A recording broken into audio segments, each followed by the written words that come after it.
السلام عليكم ورحمة الله وبركاته. معكم عباس. 17 نوع من الأطعمة اللذيذة قليلة الكربوهيدرات ستجعلك تشعر بالرضا والشبع، وبالتالي تحسن صحتك. فيما يلي قائمة ببعض الأطعمة المفضلة لدي قليلة الكربوهيدرات وغنية بالعناصر الغذائية واللذيذة. 1. الأفوكادو. تحتوي ثمرة الأفوكادو على 5 جرام فقط من الكربوهيدرات، كما أنها تحتوي أيضا على نسبة عالية من الدهون الصحية الغير مشبعة، وبالتالي تساهم في خفض نسبة الكوليسترول الضار ثم يؤدي إلى حرق دهون البطن.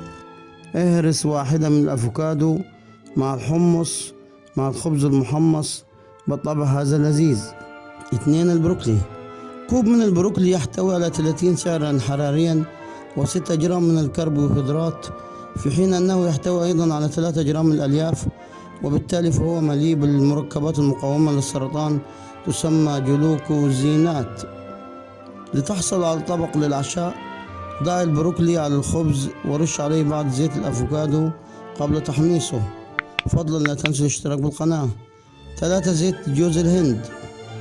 زيت جوز الهند يحتوي على 0 جرام من الكربوهيدرات، وبالتالي تساعدك على زيادة الكوليسترول الجيد وتقليل الكوليسترول الضار، وبالتالي المساعدة في حرق الدهون وفقدان الوزن. يمكن استخدام زيت جوز الهند في كل شيء، سواء من الخبز إلى القلي والشوي. 4. الباذنجان. طبق من الباذنجان يحتوي على أقل من 5 جرام من الكربوهيدرات، كذلك يحتوي على مركب ناسونين الذي بدوره يحمي خلايا الدماغ من الأكسدة. لتحصل على طبق لذيذ باذنجان محمص مع الطحينة، فضلا لا تنسوا الاشتراك بالقناة. 5. البيض.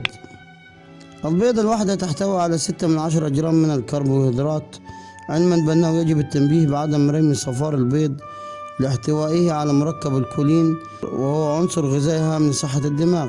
لتناول الإفطار، قومي بهرس البيض المسلوق على شريحة خبز مع رشة ملح البحر والفلفل، لذيذ بجد. فضلا لا تنسوا الاشتراك بالقناة. 6. الجريب فروت.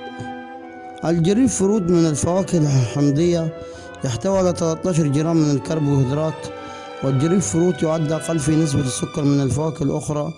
أكدت بعض الدراسات وجود رابطة إيجابية بين حبة الجريب فروت وفقدان الوزن. للحصول على حلوى مغذية بالعسل، رش القرفة وقليل من العسل ونصف جريب فروت. 7. الزبادي اليوناني. كل عبوة زبادي تحتوي على 6 جرام من الكربوهيدرات وكمية كبيرة من البروتين. للحصول على وجبة إفطار مليئة بالكالسيوم، احصل على علبة زبادي خالية من السكر، واضف إليها حفنة من المكسرات والتوت. فضلا لا تنسوا الاشتراك بالقناة. 8. الفاصوليا الخضراء. تحتوي الفاصوليا الخضراء على 7 جرام من الكربوهيدرات، أيضا مليئة بفيتامين كاف الذي بدوره يساعد في صحة العظام والوقاية من أمراض القلب والأوعية الدموية. للحصول على وجبة غداء مليئة بالعناصر الغذائية، اخلطي كوبا من الفاصوليا المطبوخة مع ملعقة من البيستو، ثم ضعي في بيض مسلوق أو دجاج مشوي. 9. زيت الزيتون.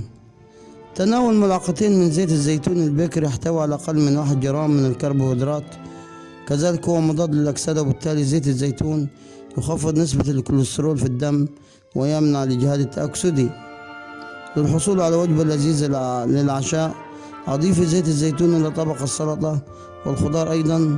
أما بالنسبة للإفطار، يمكن إضافة الزيتون إلى جبن الماعز. فضلا لا تنسوا الاشتراك بالقناة. 10. الفول السوداني. حفنة من الفول السوداني تحتوي على 5 جرام من الكربوهيدرات وكمية كثيرة من البروتين أيضا، ويحتوي على فيتامين بي، فهو ضروري لعملية التمثيل الغذائي وصحة الجهاز الهضمي والأعصاب. للحصول على وجبة خفيفة بين الغداء والعشاء، تناول حفنة من الفول السوداني مع قطعة من الفاكهة. 11. البذور اليقطين. حفنة صغيرة من بذور اليقطين تحتوي على 15 جرام من الكربوهيدرات، بالإضافة لأنها تحتوي على المغنيسيوم الذي بدوره يحافظ على تعزيز صحة الجهاز الهضمي بصفة عامة. أضيفي هذه البذور إلى دقيق الشوفان لمنحه قرمشة. فضلا لا تنسوا الاشتراك بالقناة. 12. توت العليق. توت العليق يحتوي على أقل من 2.5 جرام من الكربوهيدرات. هذه الأحجار الكريمة تحتوي أيضا على المنجنيز الذي يساعد في صحة العظام. للحصول على بعض العصائر، ضعيها مع الزبادي والشوكولاتة الداكنة. 13. السلمون. السلمون يحتوي على صفر من الكربوهيدرات، كما يحتوي على نسبة كبيرة من أحماض الأوميجا 3 التي تساعد في حرق الدهون وبشرة متوهجة ومحاربة الالتهابات. أضيف السلمون إلى البيض مع تغطيته بعصير الليمون. فضلا لا تنسوا الاشتراك بالقناة. 14. الجمبري. نصف طبق من الجمبري يحتوي على 1 جرام من الكربوهيدرات، كما أنها قليلة السعرات الحرارية، بالإضافة إلى احتوائه على الزنك، وهو مهم لمحاربة الفيروسات وتقوية جهاز المناعة. للحصول على وجبة صحية طوال الأسبوع، أضيف الجمبري مع البروكلي والبازلاء والبصل والجزر. 15. بذور عباد الشمس. كل ربع طبق من بذور عباد الشمس تحتوي على 6 جرام، كما أنها تحتوي على نسبة كبيرة من السيلينيوم، وهو مهم في محاربة السرطان. أضيف هذه البذور إلى قرع المقلي أو الكرنب المحمص. فضلا لا تنسوا الاشتراك بالقناة. 16. الطماطم.